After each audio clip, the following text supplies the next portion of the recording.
MRI को देख करके एसीएल टीयर है, पर ये वो कौन सा टीयर है जिसमें कि ऑपरेशन करना जरूरी है और किस तरीके के एसीएल टीयर को बिना ऑपरेशन द्वारा आप ठीक कर सकते हैं, इसका डिटेल्ड इवेल्युएशन और रिसर्च आज इस वीडियो में हम आपके लिए लेकर के आए हैं। ये बहुत इंपॉर्टेंट है क्योंकि एमआरआई पे तो सिर्फ आपको ये दिखता है कि एसीएल टीयर है। अब क्या करना है, ऑपरेशन करना है या ऑपरेशन बिना ही ठीक हो जाएगा, रिहैब और फिजियोथेरेपी से या ब्रेसेस से, इसके बारे में आज इस वीडियो को हम बताएंगे।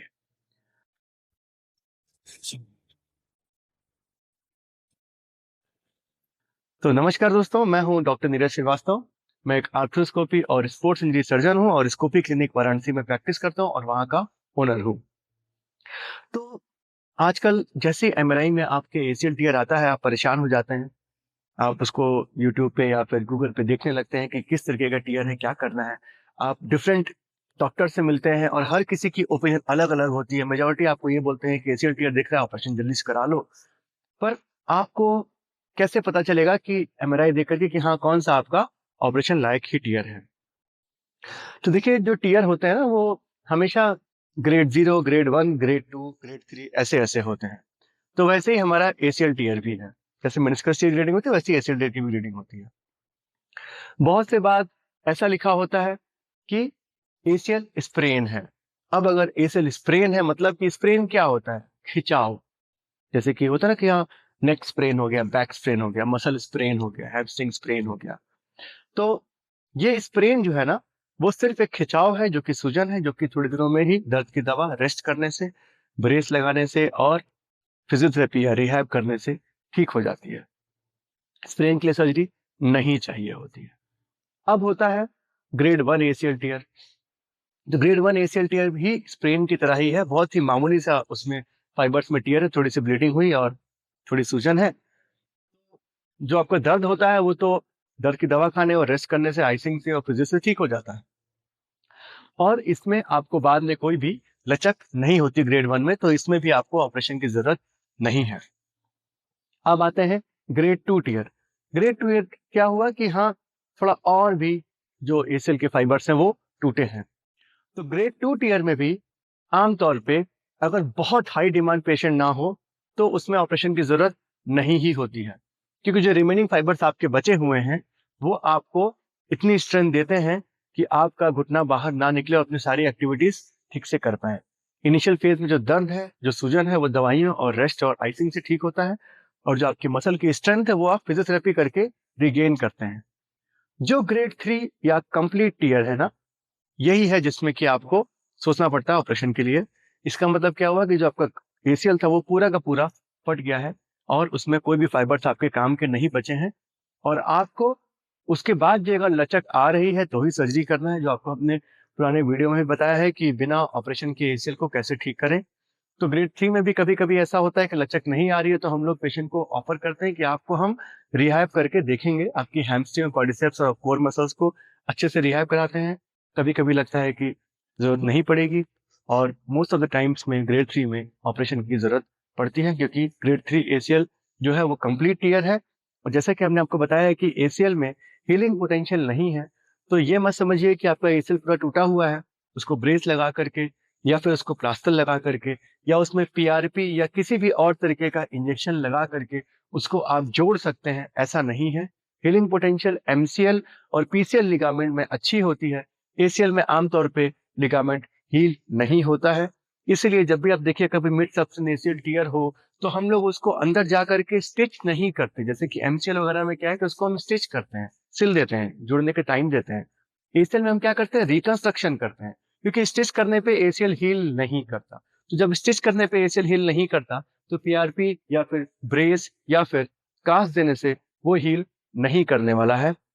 हम लोग कंजर्वेटिव या बिना ऑपरेशन के तभी ट्रीट करने की कोशिश करते हैं जब हमको ये पता होता है कि ये ग्रेड 1 या ग्रेड 2 जो कि पार्शियल टीयर्स हैं, वैसे वाले एसीएल में। क्योंकि पार्शियल मतलब क्या हुआ कि आपके एसीएल का सारा पार्ट नहीं फटा है, काफी पार्ट बचा हुआ है।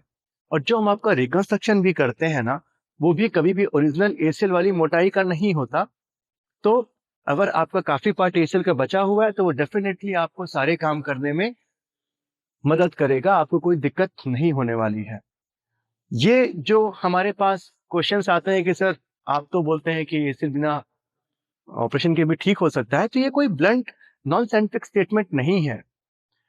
क्या दिख रहा है एमआरआई में, उसके आधार पे ही हम ये बोलते हैं कि बिना ऑपरेशन के एसीएल कौन सा ट्रीट हो सकता है।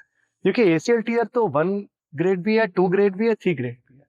तो हम लोग कभी भी कंप्लीट टीयर्स को नहीं बोलते कि बिना ऑपरेशन के ठीक हो जाए, except in some special situations, जैसे कि किसी किसी में उसके बाद भी लचक नहीं आई, या फिर आप कोपर है, या फिर आपकी उम्र बहुत ज्यादा, आपको आर्थराइटिस हो गया है, तो आपको वैसे भी कोई लचक या फिर कोई प्रॉब्लम नहीं आने वाली है। ऐसे केसेस में ही हम लोग कहते हैं कि उसको आप कंप्लीट टीयर होने के बाद भी ऑपरेशन मत करिए। मोस्ट ऑफ द केसेस में हम कंप्लीट टीयर में ऑपरेशन जरूर बोलते हैं। तो जब भी आप अपना एमआरआई देखिए, उसमें पहले ये देखिए ग्रेड 1 टीयर है, ग्रेड 2 टीयर है, स्प्रेन है, तब आप सोचिए कि हाँ, ये अब बिना ऑपरेशन के ठीक होने वाली इंजरी है। कभी कभी ऐसा भी होता है कि आपके एमआरआई में ग्रेड 1 या ग्रेड 2 टीयर दिखा रहा है, बट जब आपका जो सर्जन है जो आपको ऑपरेशन करने का प्लान कर रहा है, जब आपको चेक करता है अपनी ओपीडी में, तो आपके पैर में लैकमैन टेस्ट या एंटीरियर ड्रॉ टेस्ट पॉजिटिव होता है। उस केसेस में भी सर्जरी करनी है, क्योंकि MRI is not 100% sure about your injury. 100% कभी आप कंफर्म नहीं कर सकते एमआरआई देख करके। 100% कंफर्म केवल आपको चेक करके कर सकते हैं। चेक करें, अगर आपको लचक आ रही है, आपका पैर बाहर फेंक रहा है, मतलब कि आपका एसीएल टीयर है, भले एमआरआई में बोले कि वो ग्रेड 1 या ग्रेड 2 या फिर स्प्रेन है। तो कई बार एमआरआई और फिजिकल एग्जामिनेशन की फाइंडिंग भी मैच नहीं करती हैं। इसलिए जब भी हमसे क्वेरीज पूछी जाती है, हम यही बोलते हैं कि अगर आपका जो डॉक्टर है आपको चेक करके बोलता है कि आपका लैगमैन पॉजिटिव है, आपका पैर बाहर निकल रहा है, तो कोई भी एमआरआई की फाइंडिंग हो, आपका एसीएल टॉर्न ही है। ये बहुत इंपॉर्टेंट है। और अगर उसका उल्टा आपके में कंप्लीट टीयर दिखा रहा है, ग्रेड 3 टीयर दिखा रहा है, बट चेक करने में आपका घुटना बाहर नहीं निकल रहा है, तो मतलब आपका एसीएल कंप्लीट टॉर्न नहीं है और आपको कंजर्वेटिव ट्रीटमेंट या बिना ऑपरेशन के ट्रीटमेंट का भी ऑप्शन दिया जाता है। कभी कभी ऐसे भी रिपोर्टिंग होती है कि आपका एक बंडल टॉर्न है और एक बंडल सही है। एएम बंडल टॉर्न है, पीएल बंडल सही है, या पीएल बंडल टॉर्न है, एएम बंडल सही है। ऐसे भी रिपोर्ट्स कई बार बहुत डिस्क्रिप्टिव रिपोर्ट्स होती हैं, तो उसको भी देख के पेशेंट बहुत कंफ्यूज होते हैं कि सर हमारा तो अ, ये कुछ दिखा रहा है एसीएल टॉर्न है। तो अगर दोनों में से एक बंडल भी आपका अभी बचा हुआ है और आपको लचक नहीं आ रही है, तो भी रिहैब करके हम लोग आपके घुटने को सही कर सकते हैं। तो ये थे कुछ सिलेक्टेड केसेस जो कि एमआरआई फाइंडिंग्स में आती हैं एसीएल की, और उसमें हम लोग क्या इलाज करते हैं। तो आप भी अगर अपने ध्यान से अपनी रिपोर्ट को और इस वीडियो को रिलेट करेंगे, तो आपको समझ में आएगा कि आपको ऑपरेशन की जरूरत है कि नहीं है। अब अगर ऑपरेशन की जरूरत है तो अपने सर्जन के पास जाएं, ऑपरेट कराएं और उसके बाद अपना रिहैब करें। ऑपरेशन की जरूरत नहीं है तो उसका मतलब ये नहीं है कि आप दवा खा करके या रेस्ट करके ठीक होने वाले, ना ना ना। दवा केवल इनिशियल डेज में पेन को कम करने के लिए, इन्फ्लेमेशन को कम करने के लिए, सूजन को कम करने के लिए है। आइसिंग भी वही काम करती है। रेस्ट इनिशियली केवल आपके दर्द को कम करने के लिए दिया जाता है। ब्रेस आपको रेस्ट देने के लिए और दर्द को कम करने के लिए दिया जाता है। और जितना जल्दी हो सके रिहैब शुरू करना है। रिहैब मतलब कि फिजियोथेरेपी, फिजियोथेरेपी मतलब कि एक्सरसाइजेस।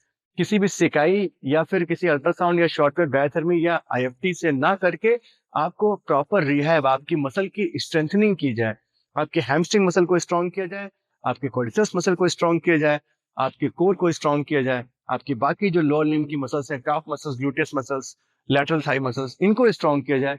ये होता है रिहैब। अच्छे से रिहैब करेंगे और पार्शियल टीयर है तो आप बिल्कुल ठीक हो जाएंगे।